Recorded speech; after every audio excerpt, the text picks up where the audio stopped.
पड़ोस वाले अंकल की छत पे क्या कर रही है?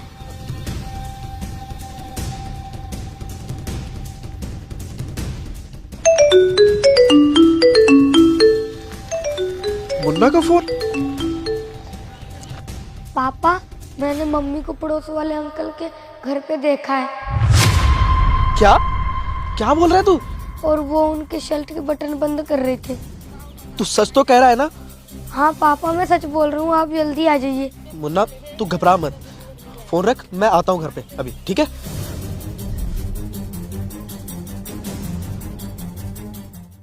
मुन्ना तो ये सब क्यों खा रहा है? खाना नहीं खाया था तूने आज क्या? कमीनी औरत मेरी पीठ के पीछे ये सब करती है। मैं दिहाड़ी करता हूँ, मजदूरी करता हूँ सिर्फ इसलिए ताकि हमारी जिंदगी संवर सके, लेकिन ऐसी जिंदगी सुधारने का फायदा ही क्या है जबकि मेरी बीवी मुझसे खुश ही नहीं है, मेरे साथ रहना नहीं चाहती। मुझे तो अब समझ में आया तुम्हें पैसों की नहीं किसी और चीज की भूख है। ये सब क्या अनाप शनाप बोल रहे हो आप? आपको पता भी आप क्या बोले जा रहे हो? कम से कम इतना तो देखो कि मुन्ना सामने खड़ा है, उस पर क्या प्रभाव पड़ेगा। आज दिन में चढ़ा कर आए हो क्या? चढ़ी मुझे नहीं है, चढ़ा तो तुम्हें है, तुम्हारे आशिका फितूर। मैं काम पे जाता हूँ और तुम पड़ोस वाले घर में जाके मुंह मारती हो। ये सब आप क्या गलत इल्जाम लगा रहे हो मुझ पर? आपको पता भी आप क्या बोल रहे हो? मुझे मुन्ना ने सब कुछ बता दिया है। जब मुन्ना दूरबीन से खेल रहा था और इसकी नजर पास वाले पड़ोसी के घर पे पड़ी और तुम उस पड़ोसी के साथ। छी, मुझे तो सोचते हुए भी घिन आती है। आप मेरी बात सुनो तो सही, आप बहुत गलत समझ रहे हो। अच्छा, मैं गलत समझ रहा हूँ? हाँ?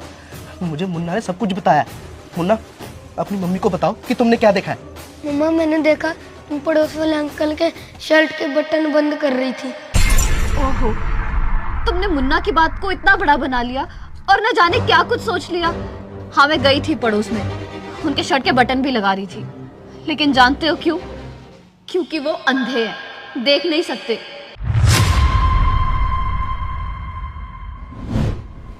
अरे कविता, वो मेरी आसपास कहीं ऐनक पड़ी होगी, वो ऐनक भी दे दो मेरी। ये लो। तुम्हारा बहुत बहुत शुक्रिया कविता। अगर तुम मेरे घर में काम ना करती तो मेरा तो काम बहुत मुश्किल हो जाता। वो मुझे दिखाई नहीं देता ना, तो मेरे लिए बहुत मुश्किल होता है। आप क्यों शुक्रिया कह रहे हैं? शुक्रिया तो मुझे आपका कहना चाहिए। जब मैं मुसीबत में थी तब आप ही ने मेरी मदद की थी। मुझे याद है जब मेरा मुन्ना बीमार था, उसकी दवा लाने के लिए मेरे पास बिल्कुल पैसा नहीं थे, तब केवल आपने मेरी मदद की थी साहिब। आपका शुक्रिया। अरे नहीं नहीं, कोई बात नहीं कविता। अच्छा साहिब, मैं चलती हूँ, वो मुन्ना घर पे इंतजार कर रहा होगा। आपका खाना बाहर लगा दिया, आप खा लीजिएगा। हाँ कोई बात नहीं, तुम जाओ। तुम तो दिन का 300 से 400 रुपए कमाते हो, जानते भी हो आजकल के जमाने में 300 से 400 रुपए में कुछ भी नहीं होता। मुन्ना बड़ा हो रहा है, उसके स्कूल की फीस, उसकी किताबों के खर्चे, ना जाने कितना कुछ। 300 से 400 रुपए में मैं कैसे चलाऊंगी ये सब कुछ? तुमसे पूछा था मैंने कि पड़ोसियों के यहाँ काम कर लेती हूँ, झाड़ू पोछा करूंगी, बर्तन करूंगी, कुछ पैसे कमा लूंगी, लेकिन तुमने मुझे मना कर दिया। इसलिए मैंने तुमसे चोरी चुपके पड़ोस वालों के यहाँ काम करना शुरू कर दिया। उस घर के मालिक अंधे हैं, वो देख नहीं सकते।